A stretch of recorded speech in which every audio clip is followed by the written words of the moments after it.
Champions ট্রফির বিষয়টা যদি বলেন, এটা আমার হাতে নেই। এটা সিলেক্টরদের সম্পূর্ণ কল। শুধু নট অনলি মি, যে কারে খেলাবে কারে খেলাবে না, এটা সম্পূর্ণ তাদের একটা কল। সো আমার কাজ হচ্ছে এখানে পারফর্ম করা, যেটা করতে পারতেছিলাম না এতদিন। আমি ওটার জন্য হয়তো আপসেট ছিলাম, কীভাবে ওখান থেকে ডেলিভার করা যায় পারফরমেন্স। ম্যাচের আগে যে মাইন্ড সেট আপ ছিল, ম্যাচের পরও সেম মাইন্ড সেট আপই আছে। আমি সবসময় একটা কথা বলি, আজকের দিনটায় অলরেডি পাস্ট। হ্যাঁ, আমি একটা হয়তো বা আমার কেরিয়ারে ভালো ইনিংস খেলেছি, বাট আমি নেক্সট ম্যাচ গেলে আবার আমাকে জিরো থেকে করতে হবে। So back of the mind এটাই থাকবে যে আবার নতুন করে আমার ইনিংস গোছাইতে হবে। তো পরিশ্রম করবো, দেখা যাক কী হয়। আমাদের দেশে যেটা হয় অনেক সময় যে সিলেক্টর এর আগেও হয়েছে, অনেক অভিযোগ আমরা প্লেয়ারের কাছে পেয়েছি যে সিলেক্টর বাদ দিচ্ছেন বা দলে নিচ্ছেন, কি আর একটা মেসেজটা তাদের কাছে কনভে করা অনেক সময়। তো আপনাকে কি জানানো হয়েছে যে আসলে কী কারণে রাখা হয়নি বা ক্লিয়ার কোনো মেসেজ আপনাকে দেওয়া হয়েছে? জি জি, ক্লিয়ার মেসেজ দেওয়া হয়েছে। আর আসলে সিলেক্টরদের তরফ থেকে না, কী কারণে রাখা হয়নি এটা মিডিয়া ঘাটলেই পাওয়া যায় যে কী কারণে রাখা হয়নি।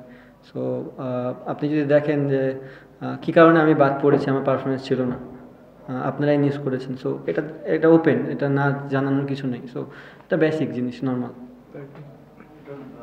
আপনি তো মানে ইভেন্টে যদি আজকে ডিক্লেয়ার হয়ে গেছে দুপুরবেলা, তারপর আপনি এখন পরের সেঞ্চুরিটা করলেন এবং আগের ম্যাচেও আপনি ভালো একটা ইনিংস খেলেছেন, তো আপনার কি মনে হয় যে যেটা হয়ে গেছে, আপনি তো টিমে নেই, তারপর মনে হয় কি যদি চ্যাম্পিয়ন্স ট্রফিতে আপনি সুযোগ পেতেন, আপনার একটা মানে সম্ভাবনা ছিল, যেহেতু আপনি রানে ফিরেছেন এবং ভালো খেলছেন, সম্ভাবনা ছিল যে ওয়ানডে তো ইন্টারন্যাশনাল ওয়ানডে তো আপনার কামব্যাক করেন?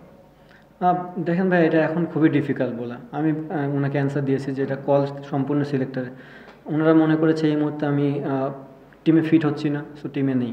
যদি তারা আমার খেলা দেখে মনে করে যে আবার যে আমি ফিট হওয়ার মতন, তাহলে হয়তো বা তারা কামব্যাক করাতে পারে, বাট সম্পূর্ণ তাদের কল। আমার ম্যাচ ফোকাস এখন সম্পূর্ণ বিপিএল নিয়ে। আমি চেষ্টা করব কীভাবে এখান থেকে আরও বেটার পারফরমেন্স করা যায়, এটুকুই। এই সিলেটে আপনি 76 রান ইনিংস খেলেছিলেন, আবার সিলেটে প্রথম সেঞ্চুরি পেলেন। সিলেট স্টেডিয়ামে আপনাদের স্পেশালটা চ্যাম্পিয়ন্স ট্রফিতে বাদ পড়ার পর কখন কি মনে হচ্ছে যে নিজের প্রমাণটা আবার নতুন করে করতে হবে, এমন কি মনে হচ্ছে? না ভাই, প্রমাণ করা অ্যাকচুয়ালি কিছু নাই। হ্যাঁ, প্রমাণ আমি কাউকে প্রমাণ করতে চাই না। একটা জিনিসই সব সময় ব্যাক অফ দ্য মাইন্ডে থাকে যে নিজের ক্রিকেটটা কীভাবে ইমপ্রুভ করা যায়। আমার মনে হয় লাস্ট কিছুদিন যাবৎ আমার ক্রিকেটটা খুব একটা ভালো যাচ্ছিল না। সো চেষ্টা করব যে পারফরমেন্সটা আজকে করছি, আমি বলবো না যে নেক্সট দিন যে গেলেই সেম পারফরমেন্স হবে, বাট চেষ্টা থাকবে যেন ধারাবাহিকতা কন্টিনিউ করা যায়।